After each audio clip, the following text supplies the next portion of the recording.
সব রোগের একটাই ওষুধ, এসআইপি। বন্ধুরা, আমি আগের ভিডিওতে বলেছিলাম যে এসআইপি যত লম্বা সময়ের জন্য করা যায়, রিটার্ন তত ভালো পাওয়া যায়। তো বন্ধুরা, আমি অনেক ভালোবাসা পেয়েছি আপনাদের থেকে।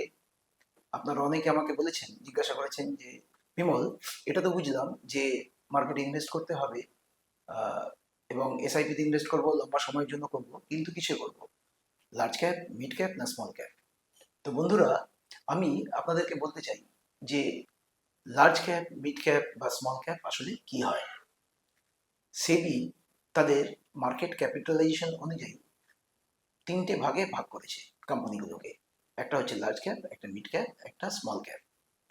অ্যাকর্ডিং টু মার্কেট ক্যাপিটালাইজেশন, প্রথম 100টা কোম্পানিকে বলা হয় লার্জ ক্যাপ, এবং 101 থেকে 250 অব্দি কোম্পানিগুলোকে বলা হয় মিড ক্যাপ, এবং 251 থেকে পরবর্তী সমস্ত কোম্পানিকে বলা হয় small cap.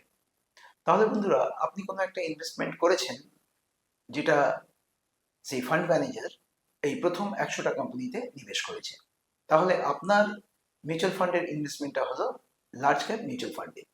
White okay mutual fund তাদের একটা স্টাডিতে বলেছে যে আহ, আপনি লার্জ ক্যাপ, মিড ক্যাপ বা স্মল ক্যাপ যেটাতেই ইনভেস্ট করুন, আপনার রিটার্ন কিন্তু লং টার্মে খুব ভালো আসবে।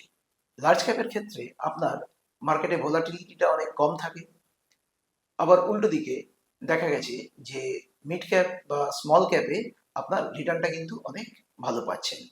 তাহলে বন্ধুরা, এরকমও দেখা গেছে যে বিগত 18 বছরের মধ্যে আপনি 10 বছর টানা এসআইপি চালিয়েছেন, এবং সেখানে 95% ক্ষেত্রে দেখা গেছে যে আপনার 12% রিটার্ন এসছে। আবার 75% ক্ষেত্রে দেখা গেছে যে মিড ক্যাপে আপনার রিটার্ন এসছে 15%-এর উপরে।